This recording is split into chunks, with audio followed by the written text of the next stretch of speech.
Con el nombre de Dios, el poder matricial absoluto compasivo. Estimados hermanos y hermanas, sean bienvenidos. Seguimos explorando las profundas dimensiones del concepto de la Zora an-Najm, el astro, considerada como el juramento más extraordinario en el honrado al Corán, tal como se mencionó en el capítulo anterior. Según este contexto, la Zora an-Najm aborda la fase inicial de la inauguración del proyecto de la revelación divina. Este evento se caracterizó por un encuentro único entre el profeta, la paz sea con él, y la entidad divina de una manera que solo Allah conoce, y esto es lo que estamos examinando en el contexto actual. Como comparación, y Allah es el que siempre ofrece el mejor ejemplo, imagina un proyecto enorme, de gran dimensión, un gran proyecto.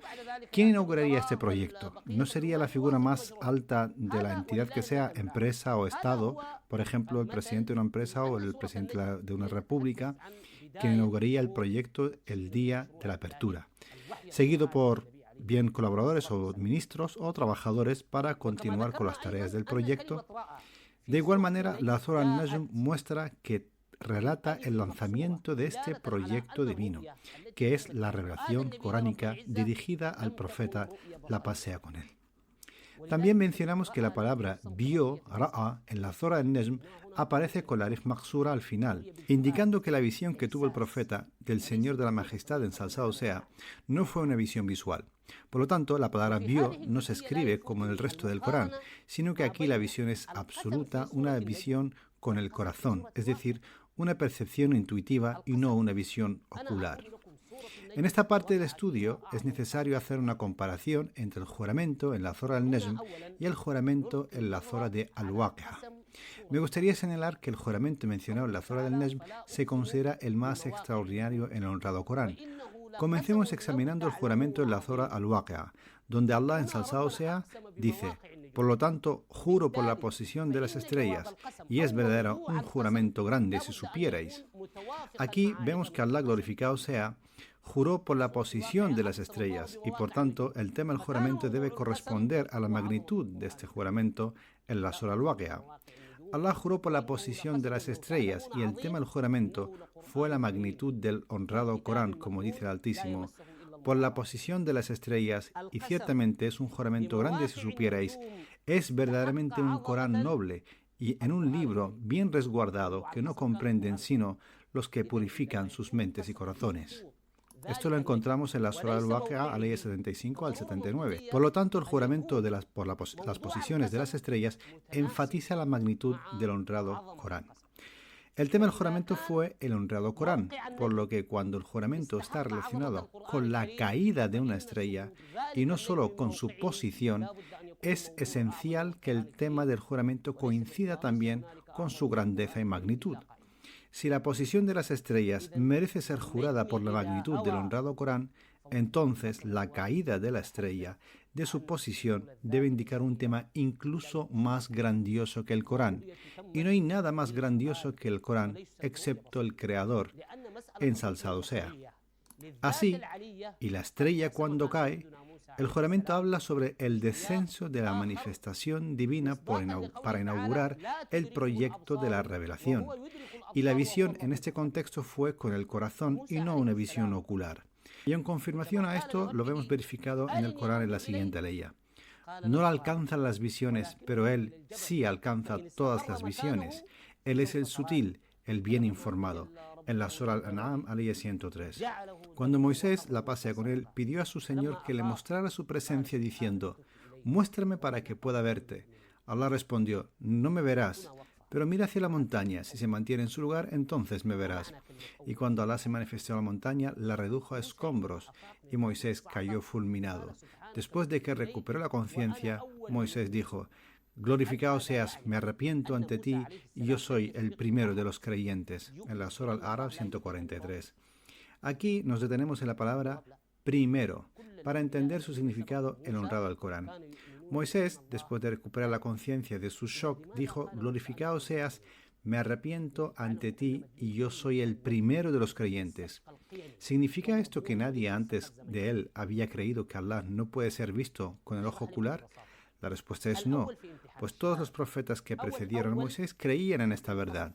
Entonces, ¿por qué Moisés dijo, yo soy el primero de los creyentes? La intención de esto es enfatizar que la palabra primero en este contexto significa precedencia en valor y significado, es decir, en clasificación, y no precedencia temporal. Para aclarar el asunto de manera simple, cuando el profesor anuncia sus resultados en la clase, dice el primero fulano de tal, el segundo fulano de tal, pero ¿se le llama a este estudiante el primero porque superó temporalmente a sus compañeros en recibir su resultado o porque demostró el mayor valor en el rendimiento académico? Por supuesto, se le llama el primero porque es el más destacado y valioso entre sus compañeros, lo cual refleja el concepto la primacía en valor, no en tiempo. El contexto de esto, el profeta, la paz sea con él, dice: ciertamente mi oración, mi sacrificio, mi vida y mi muerte son para Allah, el Señor de los mundos, no tiene socio. Y así fue ordenado, y yo soy el primero de los musulmanes.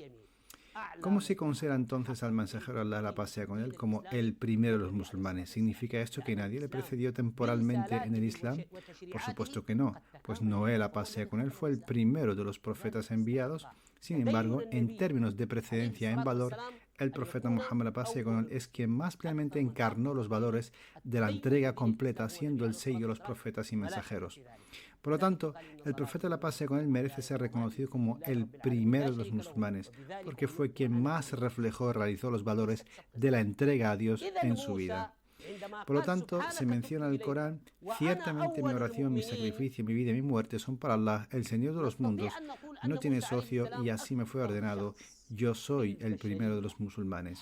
Este anuncio no implica una precedencia temporal, es decir, el primero iniciando antes de cualquier otra persona. Por lo tanto, cuando Moisés, la paz sea con él, dijo: glorificado seas, me arrepiento ante ti, yo soy el primero de los creyentes, podemos entender que él fue la persona que comprendió el valor de la fe en su sentido más profundo, en lo que se refiere al aspecto de que Allah no puede ser visto con el ojo ocular.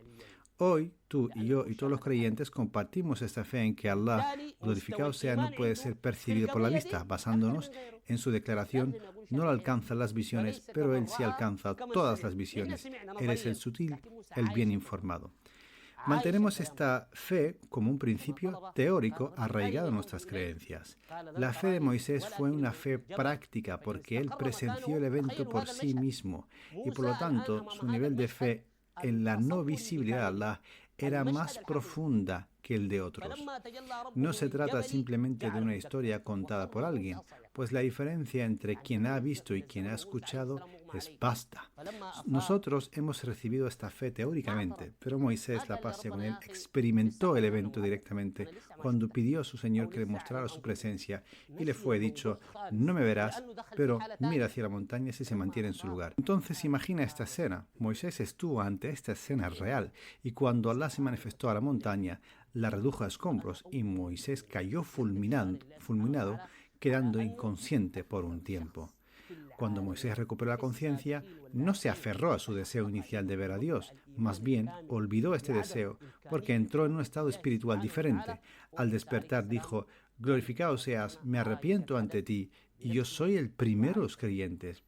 Disculpándose y declarando su profunda fe en que Dios no puede ser visto. Con esto, Moisés dio testimonio ante Allah, glorificado sea, de que él, entre todas las criaturas anteriores y posteriores, comprendió completamente el principio de fe en la imposibilidad de ver a Dios, porque, como mencionamos, experimentó el evento él mismo y su experiencia era directa. Entonces, conectemos la historia de Moisés con la del profeta, la paz sea con él, y concluyamos esta parte. Después de que el profeta, la paz sea con él, recibiera la primera revelación, lee, y tal como mencionamos, tuvo lugar un encuentro directo entre la divinidad, ensalzado sea, y el profeta cuando se descendió. ¿Qué leemos en las biografías y relatos que se nos han transmitido? Regresó a su esposa Jadilla, que Dios esté complacido con ella, quien lo llevó a uno de sus parientes, conocedor de las tradiciones anteriores, donde el profeta, la paz sea con él, le narró el evento a él. ¿Qué dijo supuestamente este hombre? que era la ley que había sido revelada a Moisés y que no se mencionó que Jesús, la paz sea con él, la había superado. Sabemos por los contextos del Sagrado Corán que Moisés, cuando recibió la revelación de la profecía y el mensaje, fue en un encuentro directo cerca del árbol bendito en el Valle Occidental, después de haber completado su periodo de servicio y haberse casado con una de las dos hijas. Cuando Moisés estaba regresando a Egipto con su familia, percibió un fuego al lado del monte Sinaí y dijo a su familia: «Esperad, he percibido un fuego». Aquí se le llamó: «Oh Moisés, soy Dios», en un encuentro que fue directo en palabras. Así se establece la conexión entre las experiencias del profeta Muhammad y el profeta Moisés. Y hasta nuestro próximo encuentro, que la paz sea con todos ustedes.